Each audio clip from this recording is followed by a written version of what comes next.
Welcome everyone to MailFuzz TV. I am Peter and today I'm going to be talking about Station 11, Episode 2. It's called A Hawk from a Handsaw. So, spoilers for the episode, and you might be wondering, why am I talking about Episode 2 of Station 11 in 2024? Well, I did review the first episode back in December of 2021, because that's when this came out, or started airing. And I didn't continue it at the time.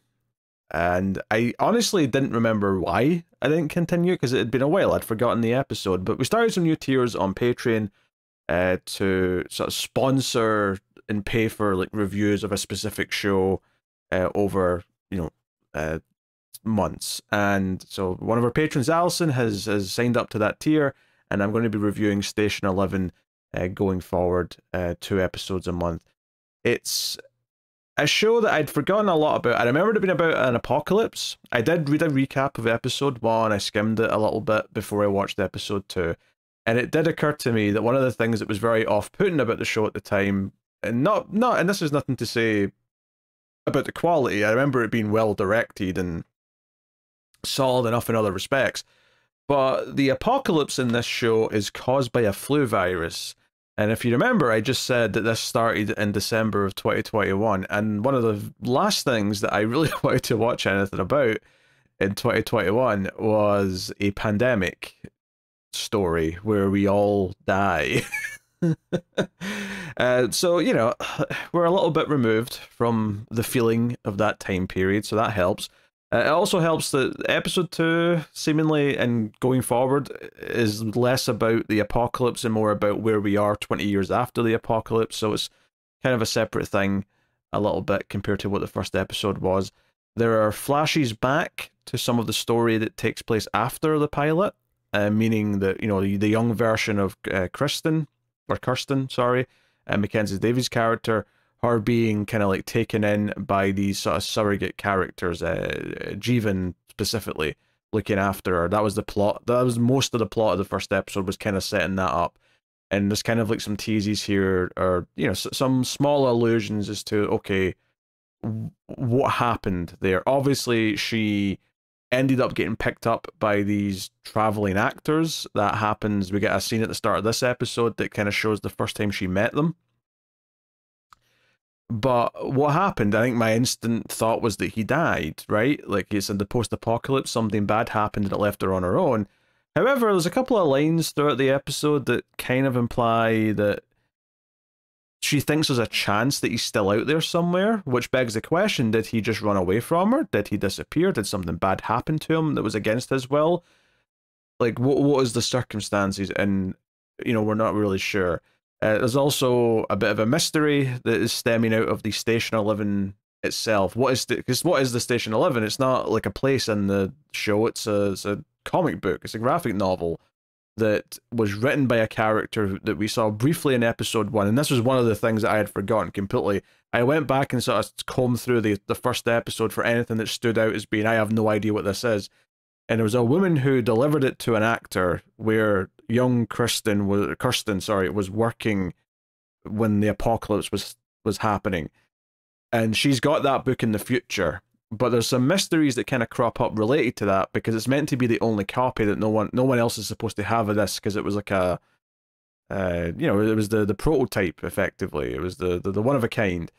Yet there's characters in this episode that seemingly quote from that book, and symbols from it are being left behind, like by an organization, possibly a cult, possibly something.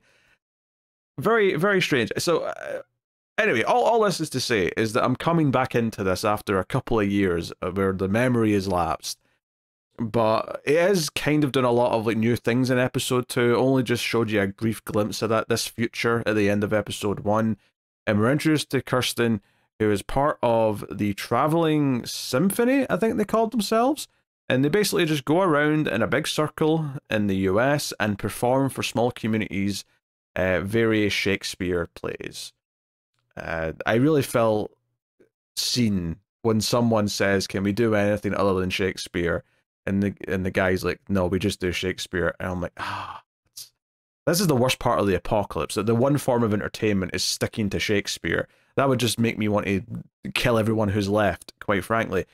But it does sort of have this unique kind of tone, because post-apocalyptic stories, typically I expect an element of danger, even in something like Fallout, which is a lot more tongue-in-cheek and got a lot of dark humor. It's still constantly dangerous in the post-apocalypse, right? It's still this seedy place where anything could happen, and you never know who you're running into. Like, people are savage, people are desperate, and bad things happen. And this like has a very like family vibe to like the camaraderie between the acting troupe. It feels much nicer, but then there are some hints later on that there is indeed danger. There is people to be scared of, but it's presented in a very different way to any other post-apocalyptic story that I've ever seen. And I don't know how much I like that change or how much I like that tone necessarily, but it does definitely indicate something darker. And if nothing else, it paints this idea of Kirsten being very, very tough-skinned as an adult who has serious abandonment issues because her parents never like showed up to get her right after the first episode. It's eventually revealed in this episode through some flashbacks that are intercut with their performance of Hamlet that she did eventually get texts back from her mum and dad, but the messages were just, the owner of this phone is dead and don't come to this location where they were found, kind of thing. And it's like, okay, so her parents left. And then, of course, she kind of got a surrogate father in Javine by all measurements. Like, it seems to be the case. And then he abandoned her in some... Whether or not it was by choice or not, we don't know yet. We don't know the situation around that. But clearly, she has abandonment issues. And that also plays out throughout the episode because her friend in the troupe is pregnant. And about halfway through the episode, she tries to tell Kirsten that they're planning to not continue traveling with the group for at least for a year. They want to stay in one location for a year while the baby's a newborn, and that the road's too dangerous for a baby. And Kirsten clearly tries to battle against that, tries to say, no, like this will be better for the acting troupe, this will be better for us, it'll be better for you, you'll do a better job at playing a mother in the play because you're now a real mother.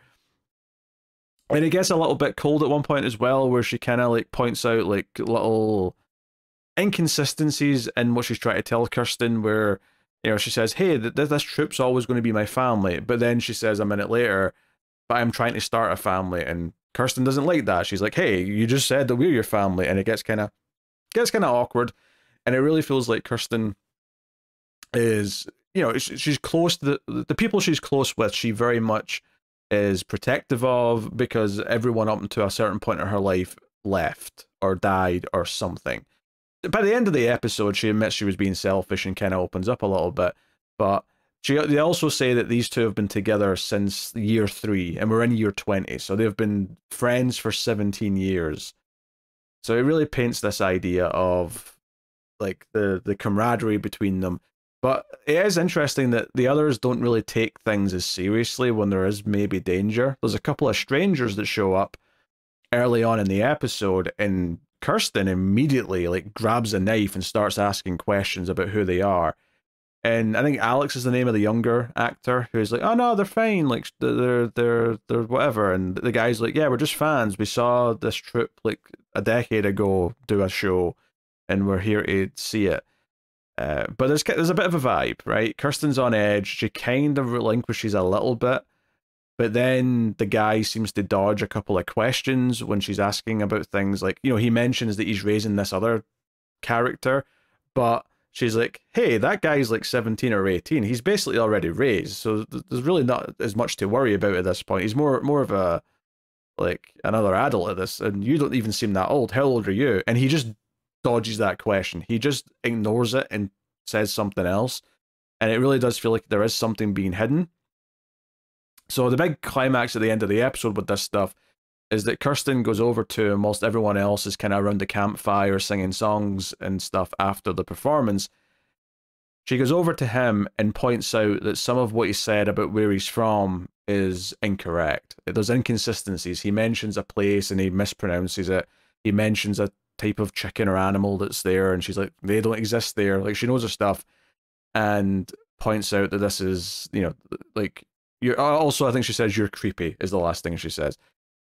And he says, hey, me and my friend need to join your acting troupe. We won't be there for very long, though. And Kirsten just flat out says no. And he threatens, well, then some of your friends are going to start dying.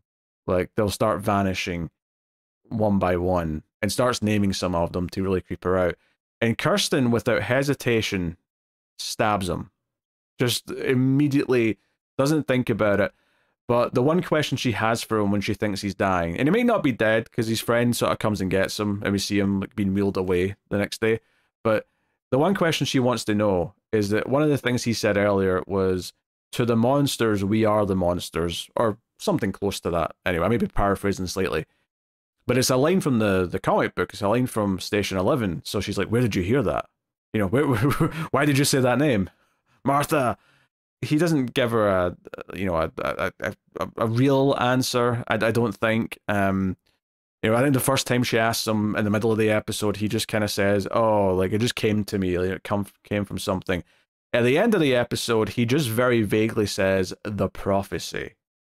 Which really begs a lot of questions about, like, okay, there must be more than one copy of this book. And if there's more than one copy of this book, it seems like other people are following it like some kind of, like, Bible or something?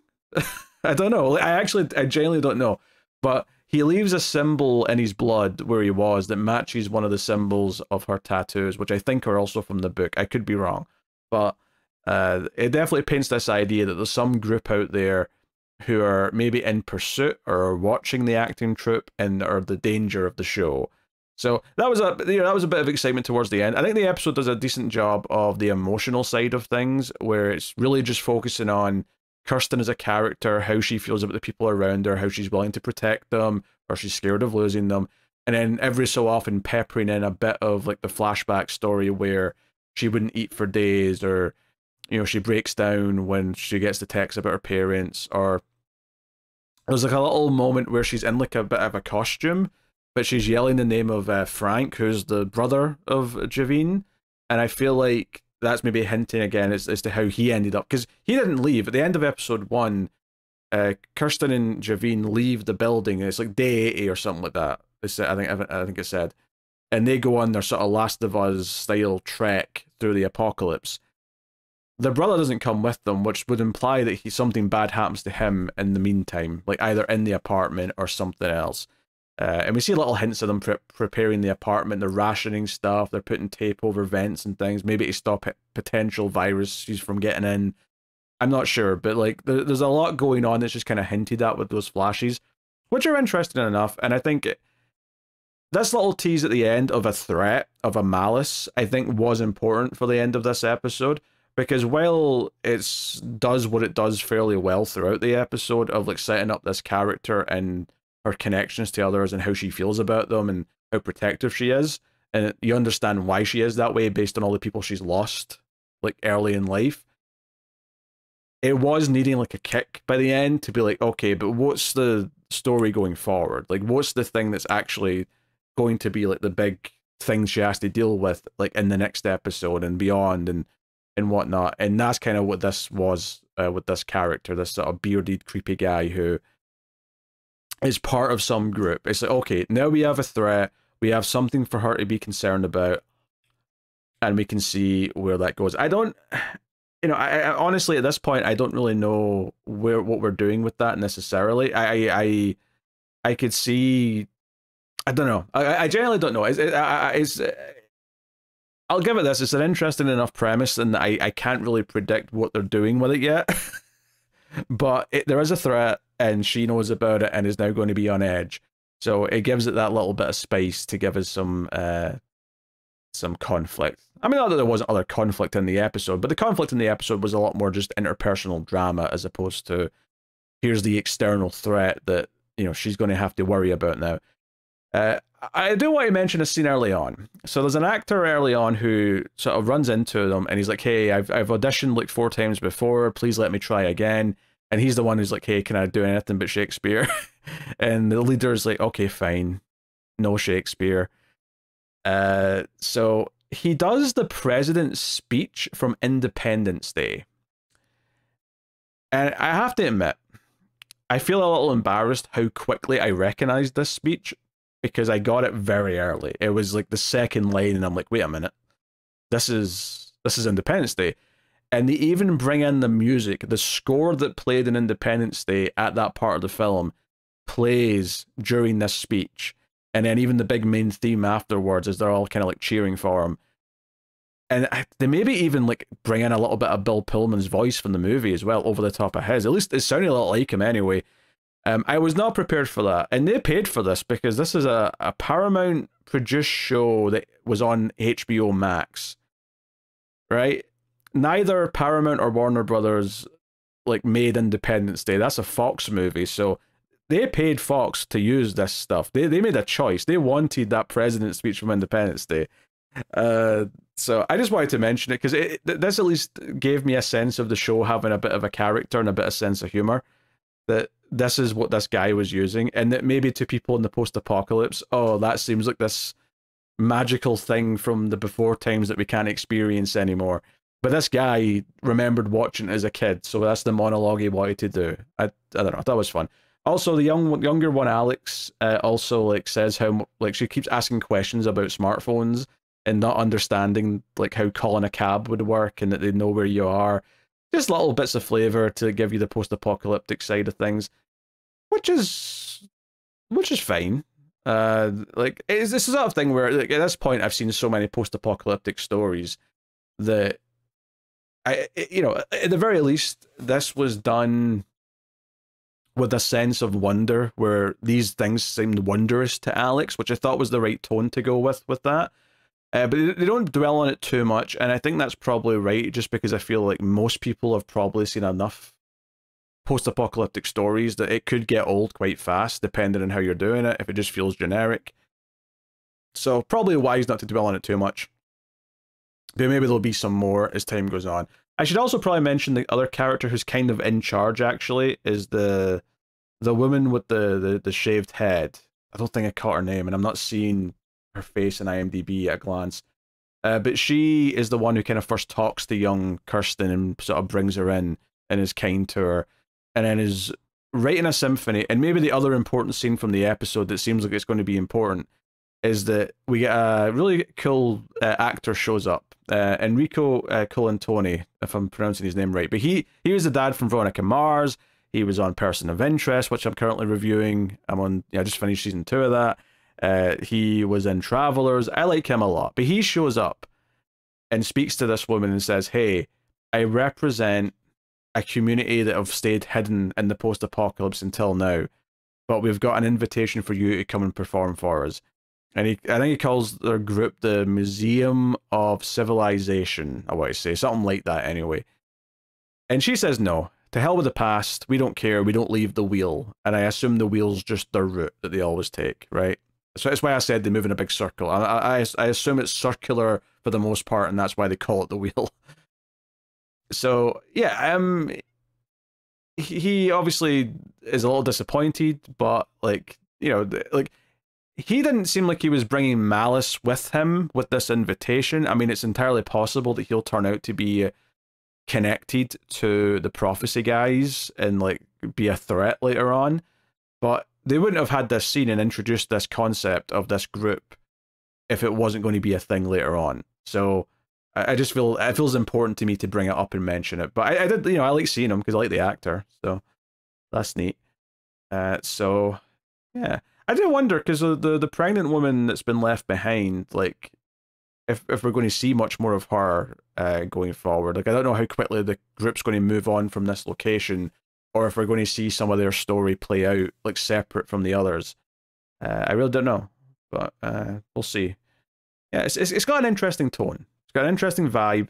I feel like I'm not quite used to that tone and vibe yet, but certainly the introduction of some malice towards the end to give it a bit of threat, definitely give it a little bit of extra kick that I think it maybe needed by then.